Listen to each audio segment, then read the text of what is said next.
Indian സിനിമയിലെ കാലത്തെയും വിവാദ നായകനായിരുന്നു സഞ്ജയ് ദത്ത്.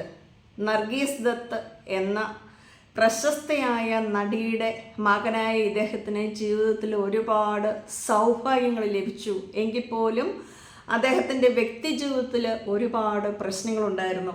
പ്രണയം എന്ന് പറയുന്നത് അദ്ദേഹത്തിനൊരു ഹോബിയായിരുന്നു.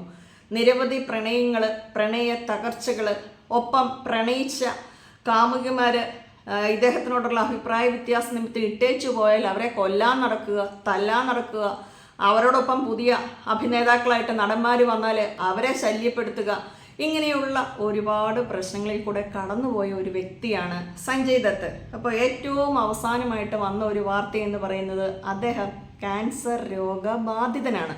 അപ്പോൾ അദ്ദേഹം ക്യാൻസർ രോഗബാധയെക്കുറിച്ച് പറയുന്നത്, ഞാൻ മരിക്കുമ്പോൾ മരിച്ചു കൊള്ളട്ടെ, പക്ഷേ ഒരു ചികിത്സയ്ക്കും പോകാൻ ഉദ്ദേശിക്കുന്നില്ല എന്നുള്ളതാണ്.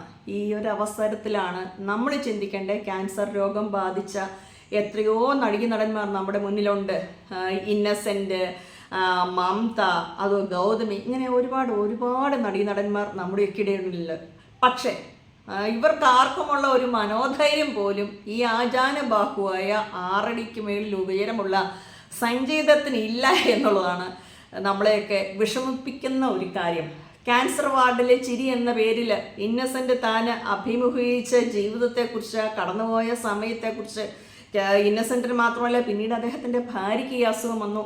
ആ ഒരു സമയത്തൊക്കെ അവരവരുടെ കടന്നുപോയ വേദനകളെയും പ്രശ്നങ്ങളെയൊക്കെ വളരെ പോസിറ്റീവായിട്ട് എടുത്ത് ഇതിൽ നിന്ന് മോചനമുണ്ടാവും, ഇല്ലെങ്കിൽ ആ രോഗത്തെ മാറ്റി നിർത്തി വീണ്ടും രോഗത്തിൻ്റെ ലക്ഷണങ്ങൾ കാണിച്ചു.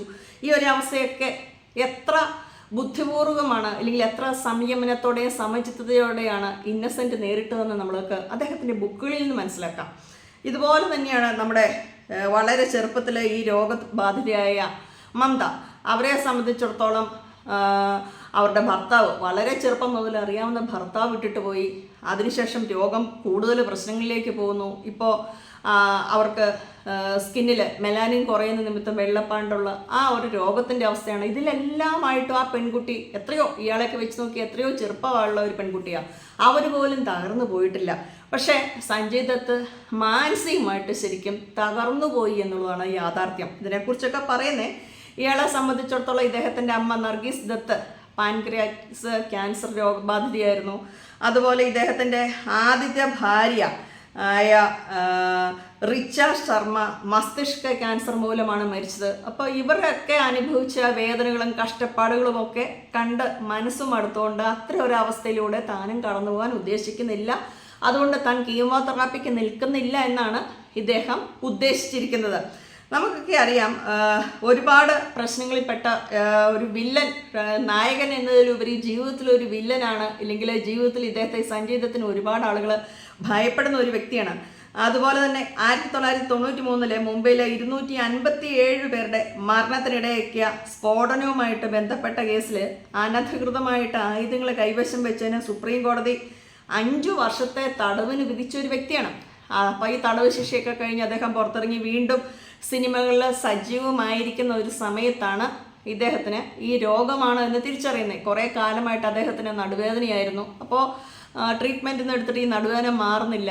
അങ്ങനെ വിദഗ്ധ ചികിത്സയ്ക്കായിട്ട് പോകുമ്പോഴാണ് ക്യാൻസർ ആണെന്ന് തിരിച്ചറിയുന്നത്. പക്ഷേ അദ്ദേഹത്തെ ഏറ്റവും ഞെട്ടിച്ചൊരു സംഭവം എന്ന് പറയുന്നത്, ഈ റിപ്പോർട്ട് വാങ്ങാനായിട്ട് പോകുന്ന സമയത്ത് ഭാര്യയോ സഹോദരിയോ ആരും ഇദ്ദേഹത്തിന് തുണയായിട്ടൊന്നും ഉണ്ടായിരുന്നില്ല.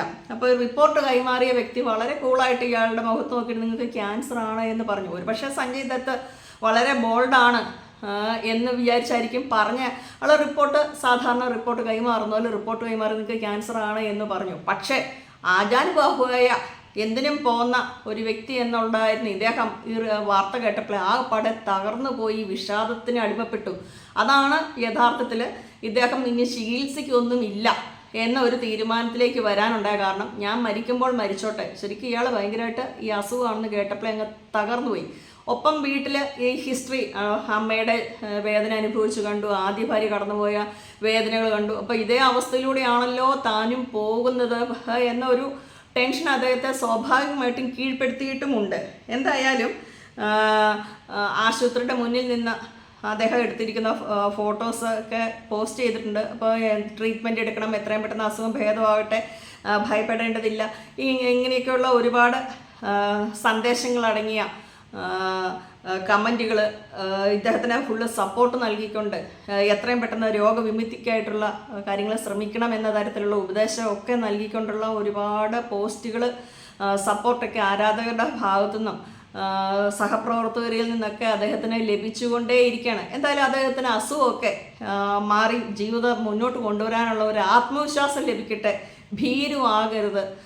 കാരണം അദ്ദേഹത്തിനെയൊക്കെ സംബന്ധിച്ചിടത്തോളം നമുക്കറിയാം, പലപ്പോഴും ക്യാൻസർ രോഗബാധിതരായ ഒരുപാട് ആളുകൾ നമ്മുടെ ഇടയിലുണ്ട്, സിനിമാക്കാരൊന്നും അല്ല. പലരും പൈസ ഇല്ലാണ്ട് ഒരുപാട് കഷ്ടപ്പെടുന്നുണ്ട്. ട്രീറ്റ്മെൻറ്റിന് വേണ്ടിയിട്ട് മറ്റുള്ളവരുടെ മുന്നിൽ കൈ നീട്ടേണ്ട അവസ്ഥയില്ല പല ആളുകളും. പക്ഷേ ഈ സഞ്ജയ് ദത്തിനെ പോലുള്ള ഇത്രയും സമ്പത്തുള്ള ഒരാൾക്ക് ലോകത്തിൻ്റെ എവിടെ വേണമെങ്കിലും പോയി ട്രീറ്റ്മെൻറ്റ് എടുക്കാൻ മാത്രമുള്ള സമ്പത്തുണ്ട്.